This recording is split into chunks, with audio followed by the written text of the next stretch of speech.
that there and start that recording. So, yeah, we are now live. We're live on the stream here. It is Friday, June 14th, and I also feel like Dean, one of those newscasters, whenever it's like, can you believe it's already June?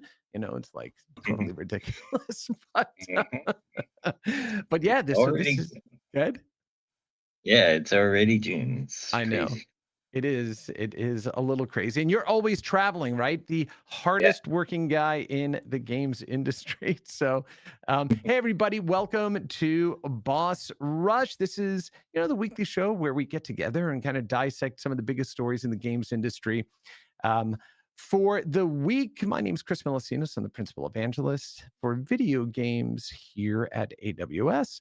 And right now with me, we have Dean Takahashi, lead writer for GamesBeat at VentureBeat. Hello, everybody. excellent and right on time coming in here. Actually, just a hair late, but we're going to go ahead and pop him up here in a second. It is Mr. Mark DeLoura. I just have to go ahead and pop his feed into our feed here. And we should be able to get him up here in just a moment. And All right. yeah, oh, there he is. Look who decided to show up right today. What? What's going Mark on? just woke up. Spent too long studying. How are you, Japanese. Mr. DeLoura? I'm good. How are you? Good morning. What's up? I am hanging in there. All right, it looks like we have everybody in. We have our stream going out to YouTube and to LinkedIn. So fingers crossed, let's not anger the network gods, but yeah, hopefully we get this. Mark, go ahead and introduce yourself as well. Hey, how you doing? I'm Mark DeLoura. I am a longtime game industry guy. I'm an old school VR guy. Lately, I'm an ed tech cross generative AI guy. Happy to be here. Happy to see you guys. Yay! Happy to, that's an old terrible dad joke. Happy to be seen. What is up? Yeah, well, we're missing Susan today. Susan, I think she had a concert to attend to. So, I always say like a family first, right? Life first. But we'll miss her here today. Yeah. But guys, thanks for showing up and taking time. So yeah, this every week we try to get together and dissect news of the week. And yeah, why don't we go ahead and jump right in? So well, first, Mr. Takahashi, you are traveling once again. Is this for work or are you in Toronto? Yeah, I'm out at the XP Gaming conference in Toronto, Canada here. And yeah, it's been an interesting couple of days. Second day of the conference now. I moderated a session yesterday with Amir Satvat of Tencent, the guy who's created all kinds of job resources and found jobs for a couple thousand people. And we had some other folks from Women in Games in France, and then the Ontario Creates, part of the Canadian government that helps the game industry as well. Nice. So that was fun, and we had a nice talk about establishing communities during tumultuous times, and it was a nice talk. We had a good session. Awesome. So, yeah, Amir is amazing. Absolutely amazing. Mm-hmm. Yeah. And then I also came off of coming back,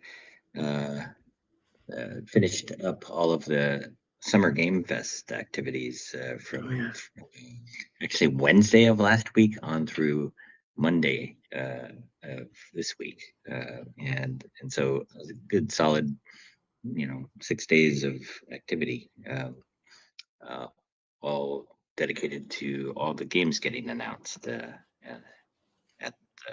the show that was on Friday, the Summer Game Fest, and then also the Microsoft Xbox Showcase on Sunday, and the Ubisoft Forward event on Monday.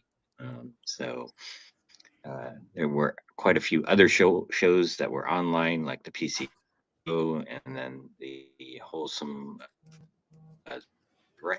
as well. Day of the Devs immediately followed the Summer Game Fest on Friday. So lots of games got announced. Yeah. So here's what I want to ask you too, just tons of big news. So I guess the most interesting game for me was Call of Duty Black Ops 6. Treyarch announced that on Sunday at the just after the Microsoft Xbox showcase, and it's a massive game as usual, and they have set this game after in 1991, and it's set after both the Black Ops 2 and the Cold War.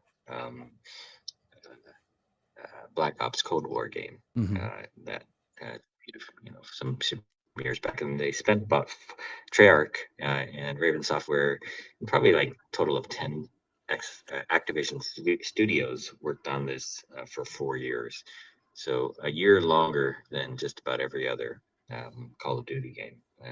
My goodness. Lately. Yeah, it just seems to be the way now too, with more and more AAA games, right? Just taking longer to create, longer to work on and balance and everything else. It's yeah.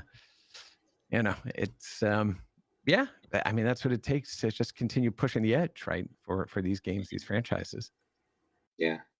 And I would say that too, that also Microsoft has had a pretty incredible slate of games that are coming, and they were catching so much flack earlier this year for not having enough exclusives, not having enough games announced, and not really knowing or being able to articulate what their strategy was for future consoles and for console exclusives, and now they've got just too many games to talk about.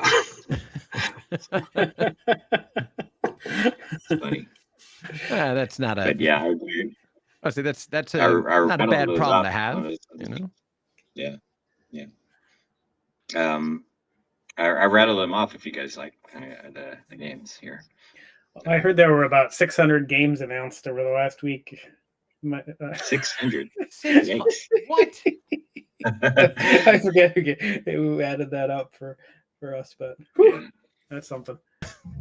Yeah, what are the Xbox ones? Okay, so they had id Software, owned by Bethesda, now owned by Microsoft, show off Doom: The Dark Ages for 2025. EA was there with the multi-platform Dragon Age, the Veilguard, that's launching this year.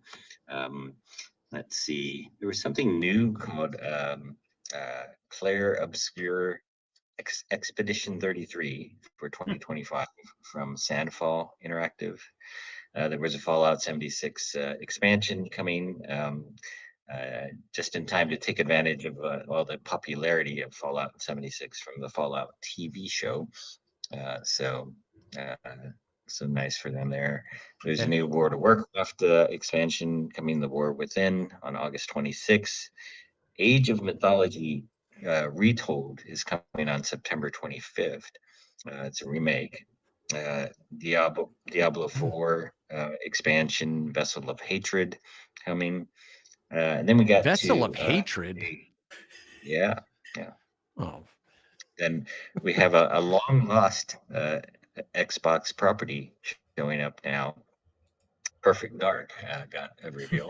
Oh my goodness! Oh yeah.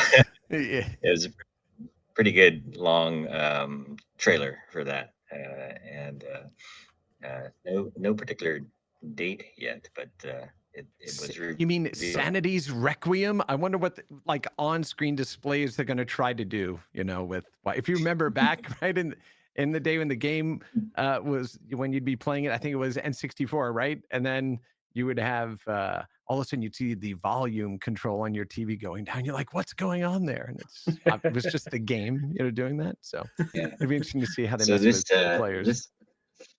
Yeah, this Joanna Dark game was last seen in 2020 at the Game Awards. So Hmm. it has been in the works for a long, long time. Mhm. And then Microsoft Flight Simulator 2024 coming on November 19th. The new Life is Strange Double Exposure coming on October 29th. A new NetEase game called Fragpunk coming in 2025, a 5v5 shooter. Another long lost franchise, Fable, is coming back on in 2025 as well. Something called Replaced, which is a pretty cool 2.5D platformer combat game. Rebellion showed off something brand new called Atom Fall in 2025. Lots of sort of mysterious alien sort of visitation to Earth sort of thing. Gears of War E-Day was also reviewed as a prequel for the Gears of War franchise. No date on that one. Something called Mixtape from Beethoven and Dinosaur in Annapurna. Very good demo for a game called South of Midnight, which is sort of set in the bayou and has all kinds of interesting magical creatures and combat in it. Let's see. So that was all the Microsoft stuff. Pretty amazing slate. The only no show in all of that was Halo. So, Crazy. but yeah, that's what they're doing there. So, yeah, it was it's the kind of slate that you like. It's like they're dusting off all of the franchises there, and a lot of the games are shipping. I mean, they were pretty much talking about 2024, 2025 games. Um, so the only real danger there, I think, is if anything slips, then people will get mad, right? And Right. if you looked at Ubisoft's event by contrast, Ubisoft didn't announce that much new stuff, right? But they have also remembered that they promised Skull and Bones 7 years ago. It finally came out. It wasn't extremely popular at the outset here. It's still going. And then they also promised Beyond Good and Evil 2, with who knows what a dozen years ago or so. I remember. So, so Ubisoft is being very careful, and yet they had a good show as well. Like on Monday, they showed off Star Wars Outlaws. Extremely long, extended different sections of the game, and it's pretty fun. It's got a lot of sort of Uncharted like feel to it. Um, and then they also have Assassin's Creed Shadows that also showed very well, which is the sort of long-awaited Japanese setting for samurai assassins and samurai and ninjas in the game, and so you can play either as a ninja character or as this big hulking samurai guy who just charges into battle. So, Nice. yeah, those are Nice. fun. I'm working on stuff on this end. You guys keep going. Right. I don't know, Mark. Did you get to watch any of the shows from afar there? Yeah, I kind of caught up with a bunch of it afterward. I mean, I got pieces of this and pieces of that. Mixtape looked beautiful. It was like a homage to the 80s with the style from the Spider-Verse, animations of the main character, the sort of stutter animation. Yeah, it was a lot of music, from the 80s in it. Yeah, and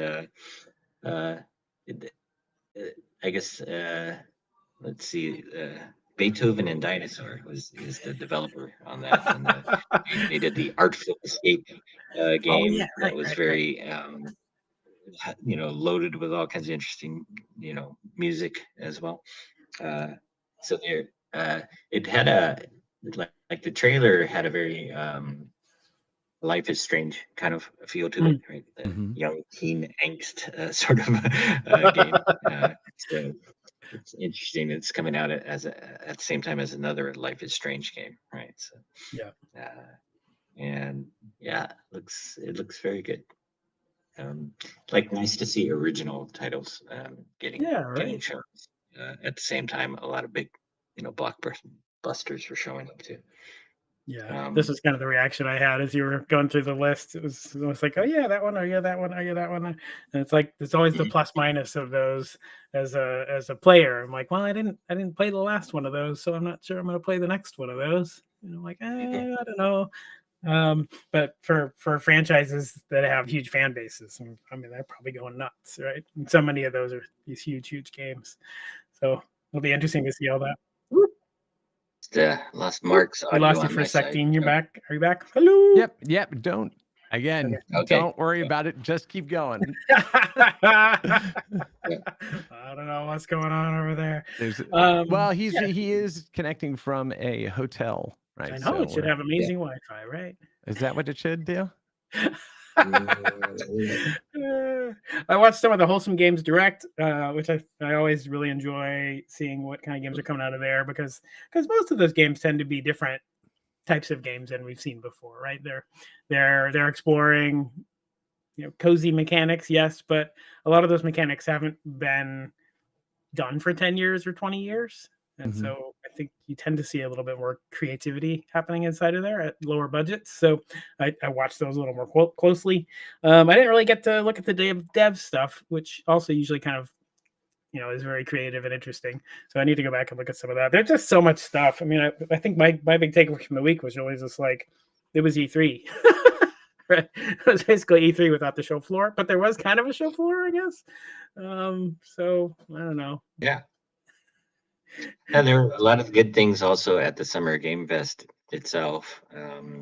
And I liked, I got to play the, I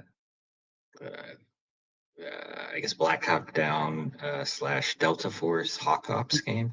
And so for that game, they sort of dusted off the old Delta Force brand of games that I used to play, the shooter games that are very interesting voxel-based games that were really fast action as well, pre-Call of Duty days.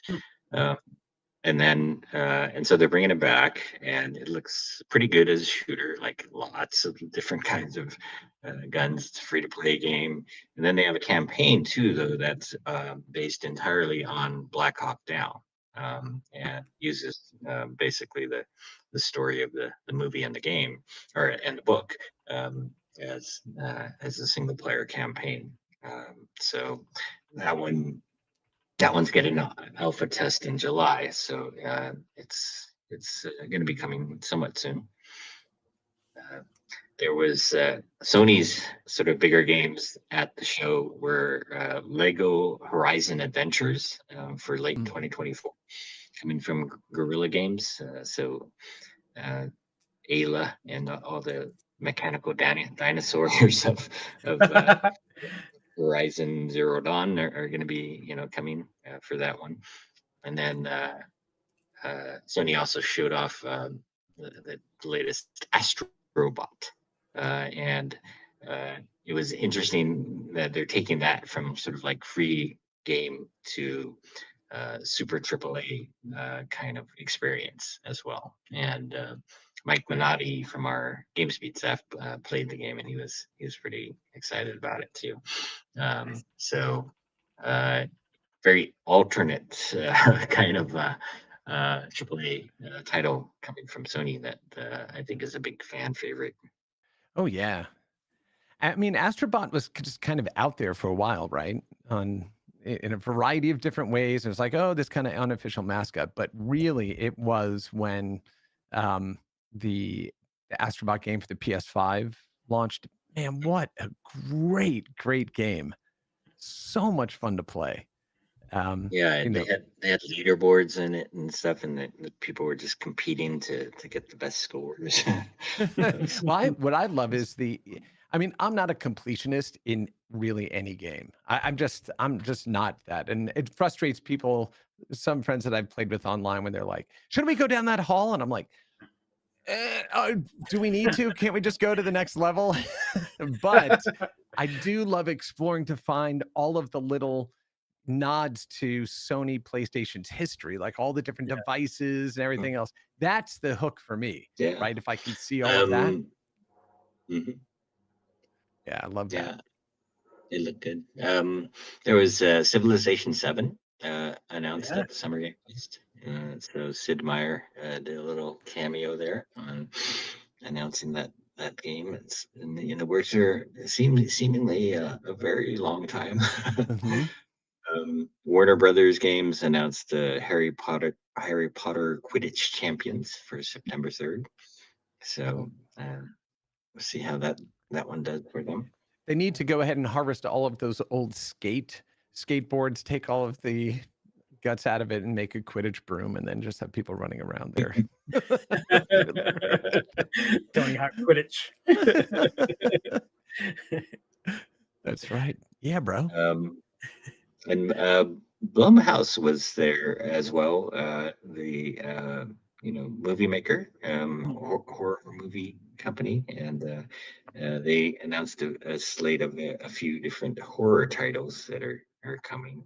So interesting to see them sort of dive into that whole sort of market. They're kind of riding high on the success of the Five Nights at Freddy's film, Mhm. which I think they made for $20 million and came in at nearly 300 million at the box office.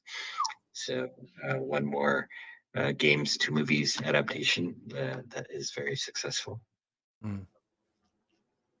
And then Nexon had the first Descendant that they showed, another free-to-play looter shooter game coming on July 2nd on the consoles and PC. A lot of expansion from either like from PC to consoles going on, like Valorant from Riot Games is starting a test on June 14th to go to the consoles. And then Amazon's New World Eternum is heading to the consoles with crossplay on October 15th. So That was super interesting to see that.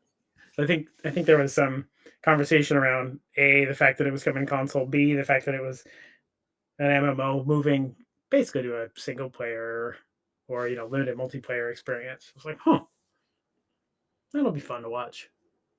yeah, I was excited to see Remedy Sam Lake get out on stage. He did a little dance at the Summer Game Fest and unveiled some DLC, Night Springs expansion for Alan Wake 2.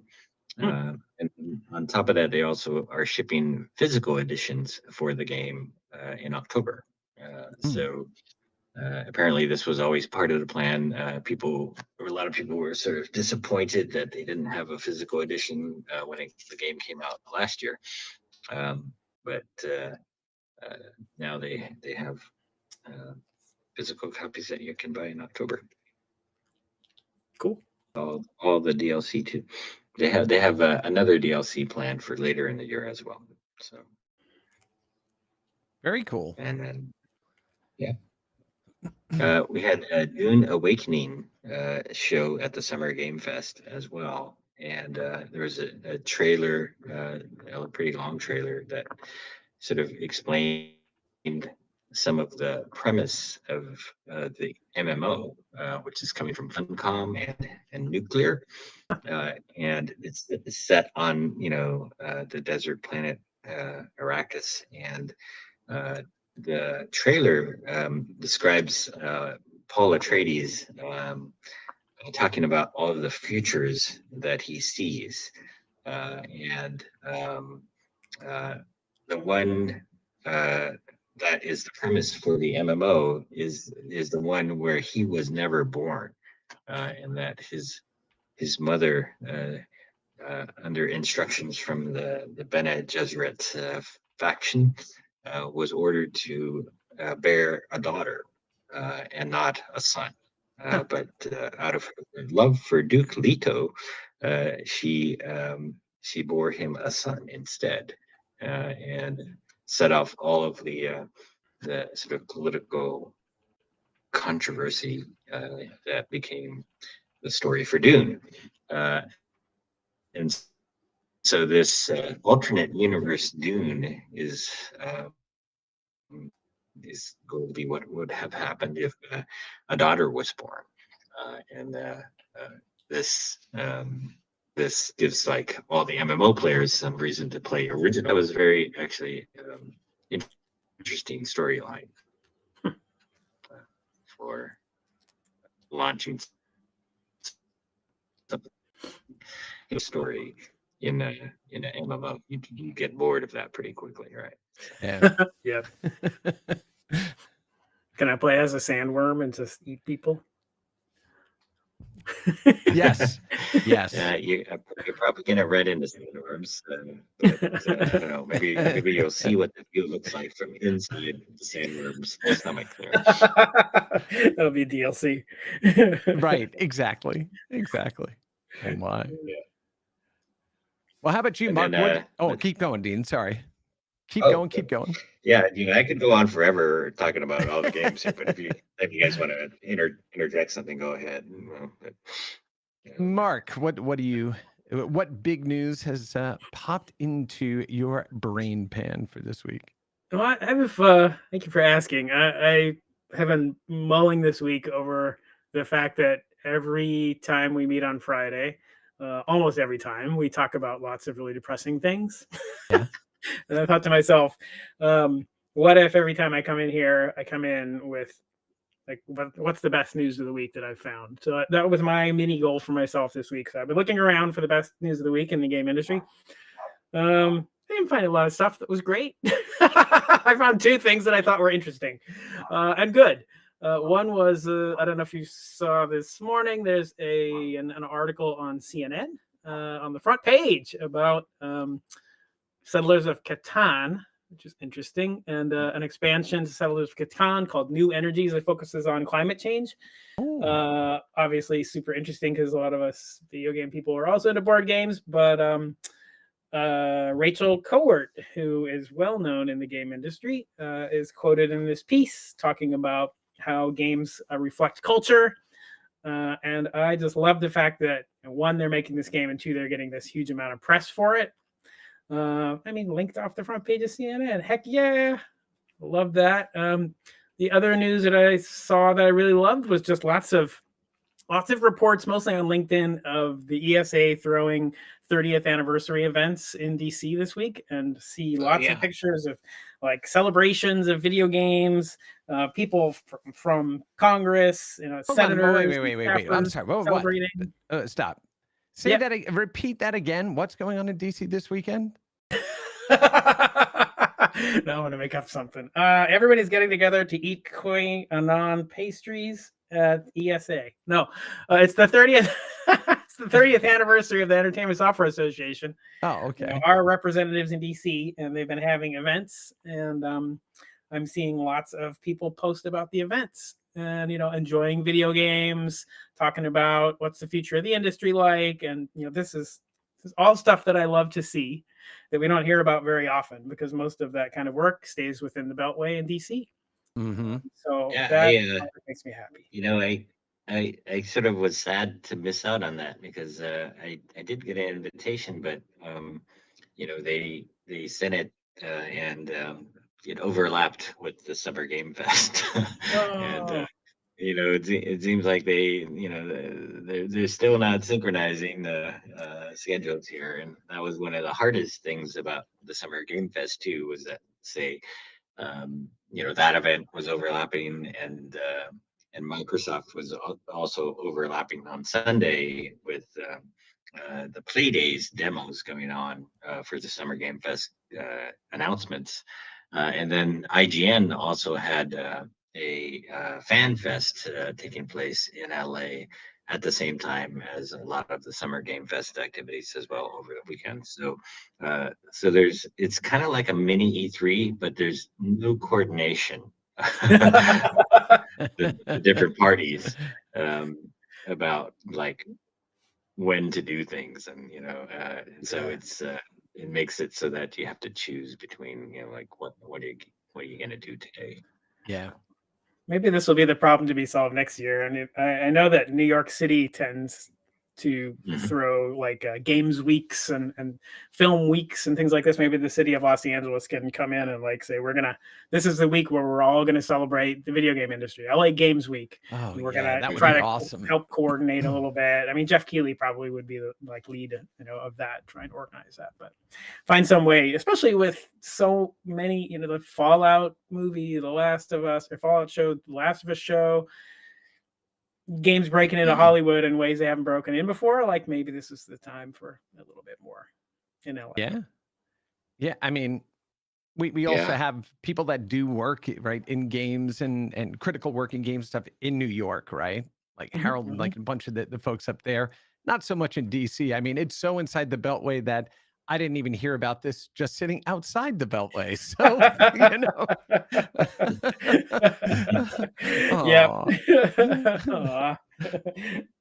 So just to let you know what I was working on this side here. So LinkedIn, for some reason, just has a problem with the way the stream's going, but YouTube is up and running solid. So we have it up and running. So I've reposted to everybody on LinkedIn. Come on over to the YouTube channel and do that. So as we continue to work out the bits of this, we appreciate everyone bearing with us. But the good thing is that I also have the full recording on this side. So when I go ahead and post it, there's nothing that breaks or anything. So we're all good. Good. Thanks for doing that. And that fits into my worldview of how I think things would happen. What, that YouTube would work and LinkedIn wouldn't? Yeah, that sounds about right. Well, one of them specializes in video and one of them correct. And the other one is making a gallant effort. Yep. What have you seen this week, Chris, that you've enjoyed? Oh my gosh, what have I seen this week that I've enjoyed? I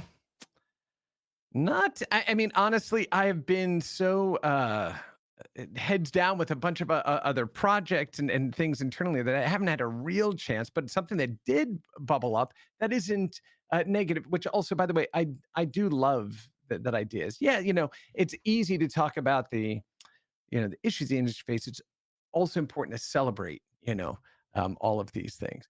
I think one interesting shift that happened was, and we have it right here on the GameSpeed site, there is Mike Verdu has now shifted roles, right? Over at Netflix. I think, quite honestly, they're doing a really good job of providing really quality content, right? The stuff. I mean, yes, obviously some of the games, many of them are in other libraries, but it's resurfaced some that I'm like, oh yeah, I forgot about this one or that one. There's been a couple of originals in there too. So I think they've done a good job of trying to inject games into a business of theirs, which isn't typically known for that, even though they have, all of the video game related programming that I think one of the stats they released last year, they had released a graph this image that was like, here's, how much time was spent watching video game related content in the first 6 months of 2013. And it was something like 18,000 years of, of video was watched, something crazy like that. So, but yeah, they haven't talked about where he's going to focus on next inside of the company, but I wish him the best, and I think he's done a good job. Going to a smaller role inside the company, and they're gonna find some new fearless leader to run the whole thing. And he's been there 3 years now, and I guess ready for moving to a different job. Yep. Interesting. Yeah, wish him the best of luck. Yeah, absolutely. Absolutely. Toby OT over here on YouTube said, have we heard of Fablecraft? I think D&D players are going to love it. The demo's out now. I haven't heard of Fablecraft. Have either of you? Nope. Yeah. Oh, we'll have to go and check that out then. Yeah, no, I'm not. Ah, you We stumped we announced us. Let's Good go with. job. Well, yeah. what do you guys think of the WWDC stuff this week? I mean, because that's been all week going on and announcements and et cetera. They expanded the number of countries to 8 more countries for the Apple Vision Pro. Oh So yeah. Mhm. they are still in expansion mode for that. And they showed off a lot of demos of different tools that people have developed to make it easier to make experiences on that. Not a whole lot on the games front yet, really. Yeah. Mhm. I think an Then interesting AI was the big thing. yeah, that's what I The was about to say. Apple Apple intelligence. intelligence, right? Yeah. Yeah. Aside from that, I was excited about the announcements, except for the co-opting of the term AI. Yeah. Well, here's what I will say. So I did think one of the interesting things that they're doing, and we're seeing a lot of this kind of movement just in AI overall, right? Is these small micro LLMs that will sit on your device that will be specifically tailored for you, and then when it can't produce the answer you want, then it goes to a second tier, right, which is on Apple Silicon, right, in their data centers. And if it can't resolve it there, then it goes out to OpenAI. And one of the things that I do applaud Apple for is that they have, they keep you informed as the user now of where you're headed, right, in terms of this connection. And so it literally will prompt and say, are you okay with us sending this to OpenAI, right? So whether it's, don't track me across these things, Apple really does lean into privacy, right? They really do lean into informing their use. So I thought that was pretty interesting. But here's what I know from a game perspective, bring it back, right? We've looked at these kind of hybrid models for game development and game execution, right? Let's execute something massive in cloud infrastructure that you can't on the device. But if you don't have access to the network when you're playing, we're going to give you kind of this deprecated experience. And then ultimately, it winds up happening. Developer goes, well, we're just going to make the deprecated experience as good as it can possibly be and forget right? All that other stuff. So any thoughts about, I mean, we've seen, again, that hybridized model of, or computational model try to be employed in games. That is basically what they're going to be doing here. What do you think? What are your Yeah. thoughts on that approach? Well, they made a big deal about the privacy cloud, which I guess when you have thought about the cloud in the past, it sort of just meant that your data was going from your computer to another big company's data center where they get access to your data, right? And what Apple says is that they've architected this so that your data stays private, and even if it's in the cloud, where it's being worked on, for much more expensive AI operations, it'll stay private. And say even if law enforcement went to them and asked for your data, they could not produce it for you Yeah. or them. So it's very interesting concept, I Yeah, think. I think that's been, I think, standard practice though for a while, right? For Apple, which is like, Mhm. if you get locked out of your phone, like there's nothing we can help you with, like you're out, type of thing, right? Um, Yeah, and but not so much cloud-based activity, right? no, I mean, yeah, yeah. So that's the interesting, I guess, part of that. I guess yeah, I think that the this is the right play just generally. So from a privacy perspective, but also from a cost perspective, a performance perspective, is like one thing that we know is that larger language models, this is Ethan Mollick says this, not me, so you can trust that it's true about AI. Larger language models always do a better job than smaller language models that have been fine-tuned. Despite our best efforts at this point, that seems to be the case. There's some papers out there that justify this. So ultimately, you ideally want to query large language models when you can, but I think from a cost perspective, you don't want, and a network perspective, you don't want to always have to rely on a cloud-based language model. there's just so many queries and so much, power burned up at Apple. They have money to burn, but if you think about where Microsoft's going with the small language models, this is the same sort of play, right? It's like, what can we get on a local device? It'll run locally, run quickly, and we'll fine tune it for the kind of activities you perform locally. It might not do as well as the cloud-based version but Right. it will do well. I think about the Samsung phone, like you take a picture and you can like circle, a person and like regenerate the background behind them, that kind of thing you can imagine being done locally. So I think it's pretty clever what they've done, what they're talking about doing. There's some good papers. There are some statistics that look a little bit manipulated on the performance of these things compared to like older LLMs instead of newer LLMs. But by and large, like it's a 3 billion parameter model with adapters for 12 of, I think, different activities on the phone. Yeah. Brilliant. That seems like good job, Apple. I don't have an iPhone, but way to go. Well, okay, so here's the Yeah, make billion-dollar your life idea, easier. gentlemen. Here's the billion-dollar idea.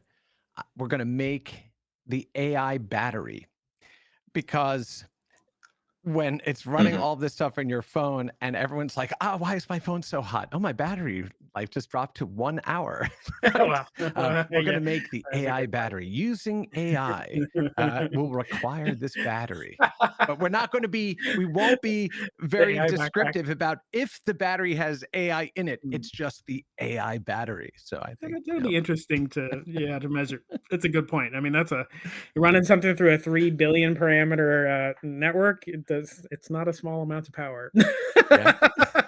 For sure. That will be interesting to watch. With some of my background though, working for a very large telco, right? One of the segments of the 5G standard was to provide a protocol and a transport layer for peer-to-peer over 5G radios, but not having to actually traverse the network, right? The backbone. So the question then becomes is, can you create kind of peer-to-peer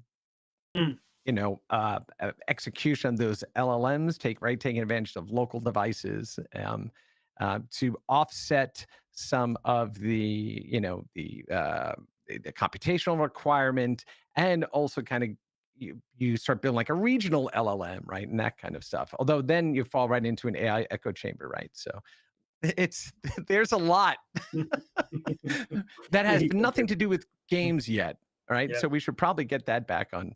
I just always remember, like, when we were first talking about cell processor related stuff, and people were like, well, we'll have the cell processor in your television. It'll only have like a couple of sub-processors in it, and you'll be able to offload some of your compute power from the PS3 to the one in the TV. That's right. Yeah. Well, yeah, it's going to take any available cell processor across your toaster, refrigerator, TV, remote controls, and then when you're not using it, it's going to go ahead and allow you to do all this stuff. Hey, look, man, when I was at Sun, we were working on all of that stuff too. So I get it. Works great in the lab.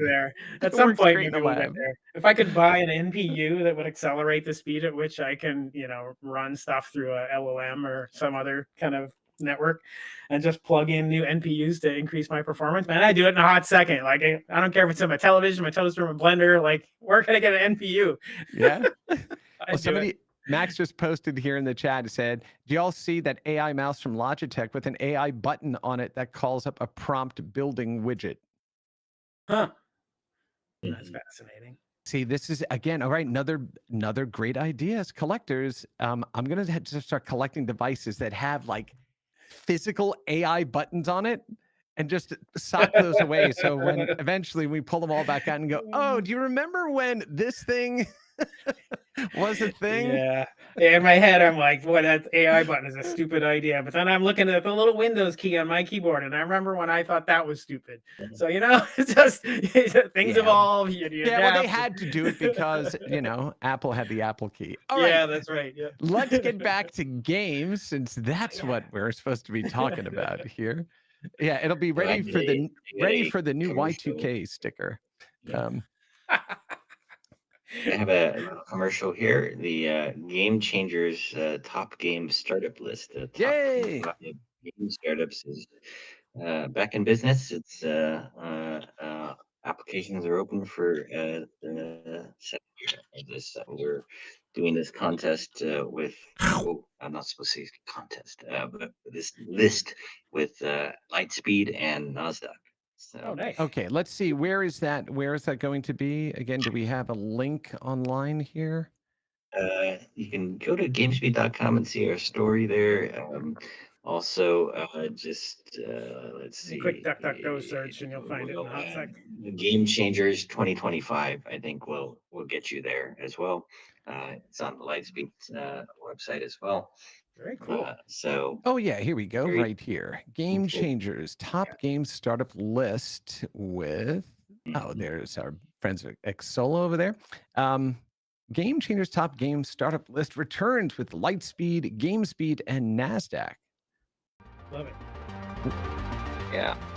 Last year, the fun thing for these startups was they got on this list, and then they got to go up on the Nasdaq Tower in Times Square.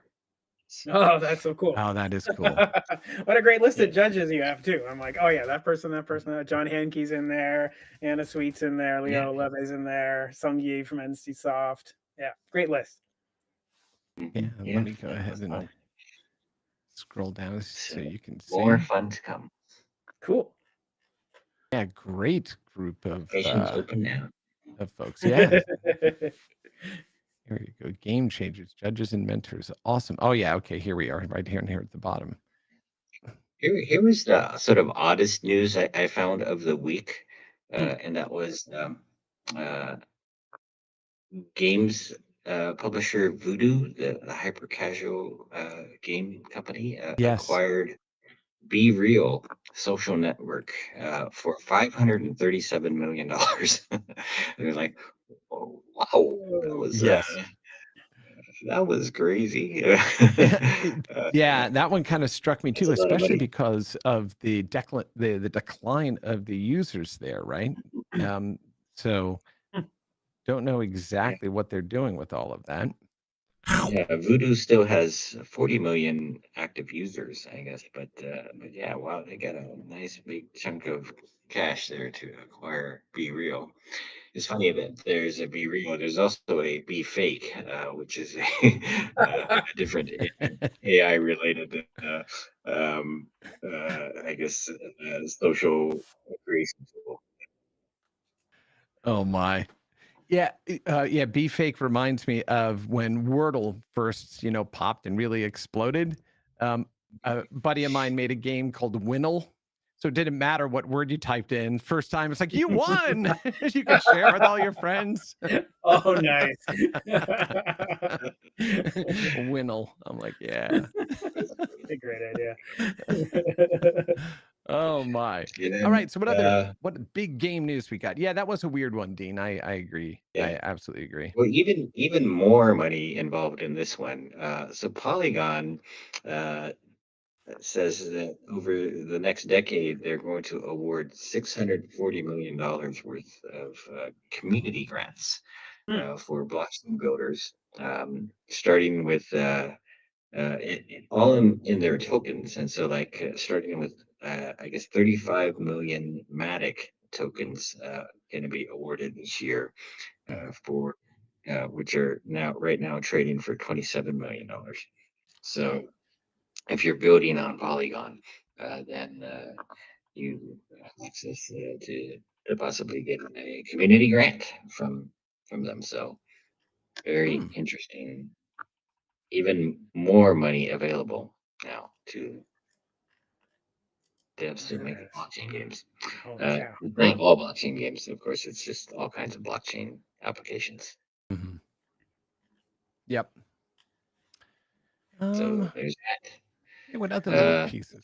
Oh, yeah, new games that are coming out too. There's one I completely blanked on that I meant to mention, which I cannot wait to play, which is Paper Mario: The Thousand-Year Door. Oh my goodness. How do they do it, man? It's just, I know what it is. I know the game, but now I'm like, oh, I can't wait to go play that again. Yeah, and they also on the store for the Switch, they had a new a Katamari Damacy reroll that they did. So like updated graphics and all this other stuff. And my daughter was like, it's on sale for $7.50. I was like, okay, definitely have to go grab that. So, and then blast that music in the house where only, one or two like it. And then the others are like, why are you playing this music so loud? Because it's the most joyous damn soundtrack ever done in a game. Like, what's your problem? Why do you not like being happy? I just about spit tea. I saw the announcement about the new. I'm looking at your articles, Dean. Like, think about the Wi-Fi 7 Orbi router. Oh yeah. It was like, which is exciting, mostly to me because the Wi-Fi 7 router that Netgear already has, which is great for games, is $2,700 for 3 Wait, units. what? Okay, let's go. Let me go find this. Well, Where's this this story? one- This is the cheaper version. Yeah, this is way down in price now. It's like 200 and something bucks, right? So Yeah, it's $1,000 for 3. 7. Oh, here we go. I was like, oh, that's better. Hallelujah. Yeah, no, they've had these Orbeez here in shade DeLoura because the house is weirdly shaped. We have to have 3 of them. And I was like, there's just no way. The house is shaped like an infinity loop. Exactly. Yeah. One of these will get you 11 gigabit per second for up to 100 devices across 8,000 square feet. What? So, I guess you have an 8,000 square feet home. You can. Yeah, those numbers are optimistic, or no, idealistic. Best case. As it turns out, if you have an old house and it's built out of mortar, it doesn't go as far, or bricks. Yeah, it's trouble. Yeah, let's see now. So let's see. This one is the Netgear Nighthawk router is $330, and then nice. These are what 3-pack for $1,000. So not bad. No, shoot. I mean, I've been looking to upgrade my routers at home. We have a mesh network as well, and it's just not cutting it anymore. So, like I'm overdue as well. To think about like why you would want to have such high speed internal to your house when your external network is nowhere near that fast. So for internal access, the thing that I've come across that makes me want to do an upgrade at some point soon is that I've slowly evolved to have all my games on this PC that I'm on right now, which is high spec PC.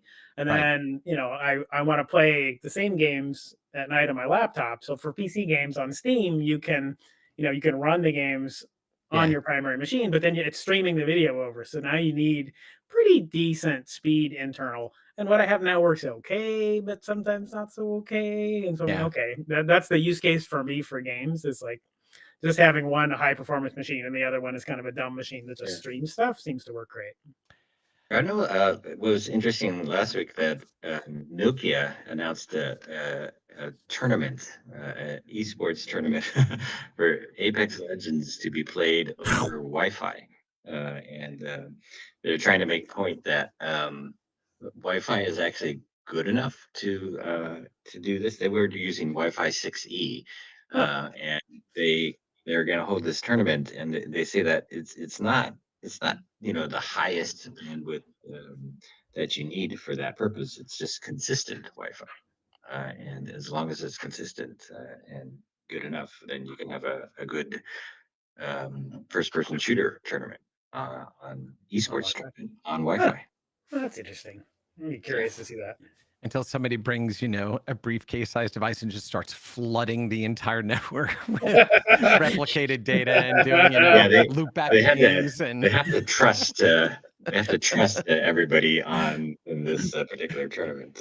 Well, but it reminds, I mean, from that knucklehead that jumped up on stage during Keeley's, show for that 1 year to, it reminds me of, Steve Jobs launching the iPhone 5 and then just going, if everybody could do me a favor and just shut off your connections because you're crippling Wi-Fi in here. Oh, that's right. I forgot about that. Right. But no, I mean, obviously having bandwidth and also, obviously the firmware and, all that stuff that's now available on these devices that allow you to do things like packet prioritization on the network and deprecate other things. Right. So that's the stuff that's super interesting to me. I mean, it's funny when you ask people, well, how many devices do you think you actually have connected to what does your router table look like? And they're like, well, first, what the hell is a router table?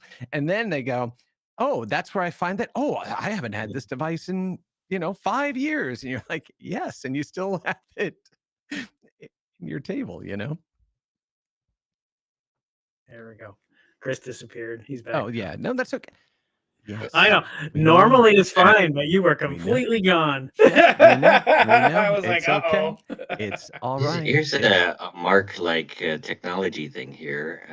So Adam Montage, they are doing micro-voxel technology. You think Minecraft, but much smaller voxels to do all kinds of 3D games and 3D animations. And they launched their first test of their virtual matter voxel-based game development technology. Nice. So you can test it, and the images that they shared with us, they look pretty amazing. And like if you zoom in on them, you'll see that they don't lose their resolution. Like that, you have a tiny little piece of print on a Egyptian mummy, and then if you zero in on that, it'll be clear as day, right? So micro-voxel technology is something that they're hoping to shift the game industry over to, and we'll see how well it does. Yeah, that's pretty impressive Brand stuff. new way of making games. I've talked with them on and off for a couple of years, and like the game Teardown that came out a few years ago was all voxely and lets you destroy the world really easily and was super fun. So and now nobody can say like, well, how are we going to make a game with that technology? And it's slightly different, but it looks amazing. So that's super interesting. It's like I remember that original Delta Force game that I talked about was a voxel game. That's right. Oh my God, you're right. I forgot about that. Woo! That was a while ago. Yeah, one of my favorites was 8-bit Heroes. Do you remember that? Heroes. Yeah. I think it's 8-bit 8-bit heroes. Oh no, 3D heroes. 3D game heroes. Ooh. And everything was made out of voxels. It was on the PlayStation 3, and it was so much. It was basically a Zelda that had a clone that had a God, what is it called? Like 2.5D perspective, but it's all done in 3D. It's all done in voxels, and it was so good. And you can go in and edit, your character and everything in this volumetric space. It was really, really cool. Dot Big Bang, the Web3 Dot Big Bang was that way too, wasn't it? It was the same sort of thing. Yeah, it's just, it's great tech, right? I don't know if it's Dot Big Bang still around. I haven't looked for a couple of years, but. Whew, did we get any questions? I haven't been monitoring the tubes. The internet tubes, you mean? Internet tubes, yeah. Yeah, no, this week it's just been crazy. Just heads down, getting presentation work done and internal stuff and all this. And then also pulling apart my entire setup here and trying to go ahead and do testing and everything. So plus here at home, we just had a good, a wonderful period of time for us. My son has graduated from high school. His graduation is actually tomorrow, and he'll be heading off to Virginia Tech in the fall here. And so, it's been people coming in and out and, parties and all kinds of stuff. So there's just been a lot going on. So no games for me really this week, except that I do want to get that RG35XX SP, one that looks like the SP version. Yeah, I've got my regular one here. Yeah, I've got it over here too. But that clamshell, that's what I want. Because I'm an old game nerd. All kinds of games. You did, Dean. You were making up for all of us this week, weren't you? Yeah, you Yeah, I were. played all kinds of games. I had a I played that Delta Force game, and it was fun because you got a sniper rifle out and was on top of one of the sort of XP locations on the map, and all these guys were coming out of a particular corridor, and just running right into my sniper scope.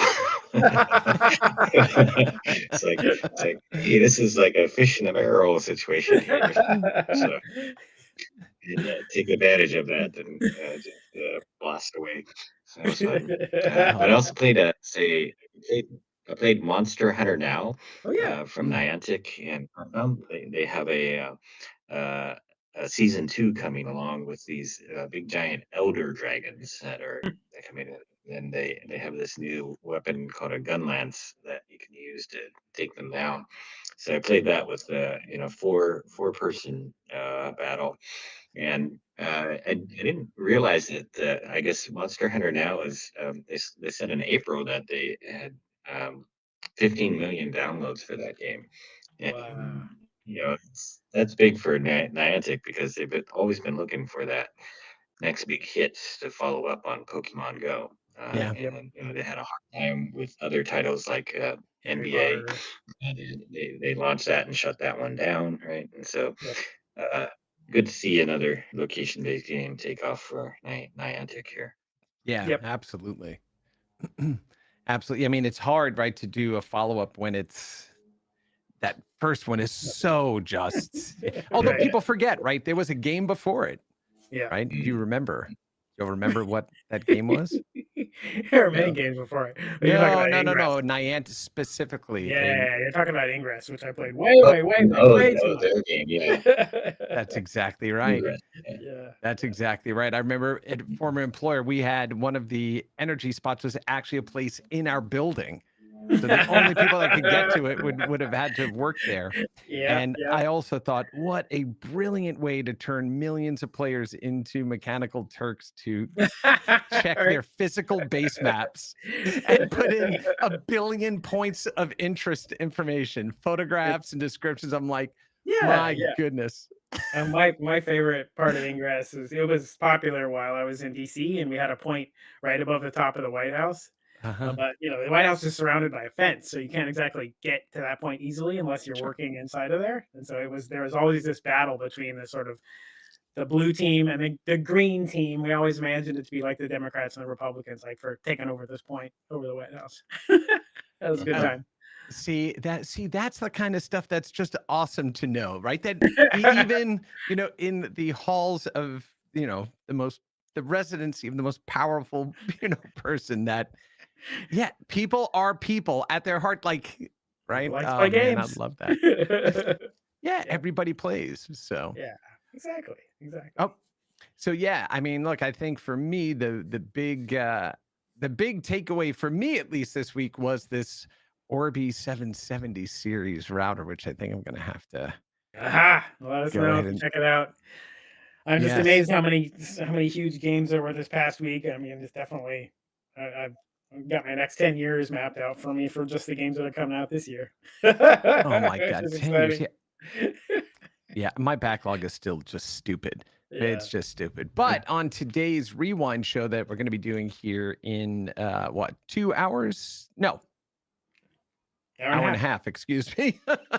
I'm sitting down with a fellow AWS colleague, Tristan Greaves, who launched a game on Steam, and it's free. It's called Avenger Sharks. It's a Robotron-style twin-stick shooter that he made with his kids. Aww.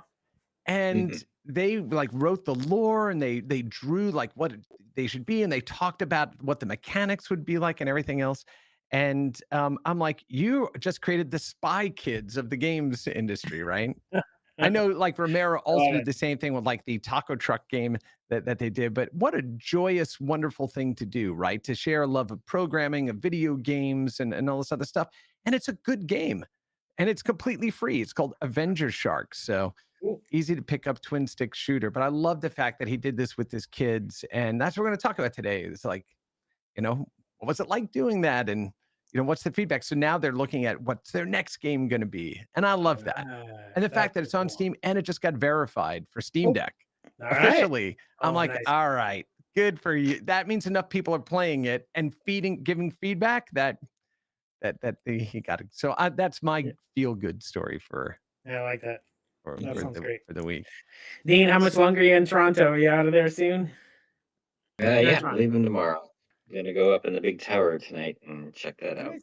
Oh, awesome. Very cool. Got to Niagara Falls a couple days ago too. That was fun. That's someplace I've never been. I'd love to go. Never done that before. Yeah. Got sprayed by the mist and went down the boat and heard the sort of roar of the falls all around us. That was pretty cool. Nice. You didn't get a barrel and say, "Are we going over the falls in a barrel?" And Anyway, have a good weekend, guys. Yeah. Have a great weekend. Thanks for those that watched today. Yeah, I'm still working out bugs here, but it's getting better. Things were a bit more stable this time, and stuff wasn't breaking like it was before. My next stop, I think. Look, I put this streaming rig through its paces all the time. I'm thinking about doing a full tear down and rebuild just to kind of eliminate that. It turns out that I have multiple nicks in here. so just need to make sure that that's not causing any issues, but we're just going to continue to get better. And we're going to start to add as we make sure that we have a fully stable setup that everybody can join in. I want to look at building other features in. So some of the things we talked about were things like having guests show up and being able to actually post links to people that want to ask questions. They can pop in, answer them, and leave. Of course, there are certain things that we have to work out around that, right, to make sure that it's all good for everybody. But first things first, it's making sure that we continue to do this properly and have fun doing it. So that's it. I mean, I know we ran a little bit longer today, but I appreciate you taking time. And Dean, I know that you are up there in the hotel and need to get out of there. So thanks for hanging out a little bit longer. Mark? Yeah, hopefully I'll be able to have regular fast wired networking next time. Yes. Awesome. Pretty good this time. Yeah, and it all worked fine. And Mark, you were up perfect the entire time. So yeah, exactly. Thanks for all your work on that, Chris. No worries. We're going to continue to get it done. So thanks everybody for showing up. Thanks Mark and Dean for hanging out today. And that is the end of our show. Have a great week, and we'll see you next week on Boss Rush. Bye. Bye. See you.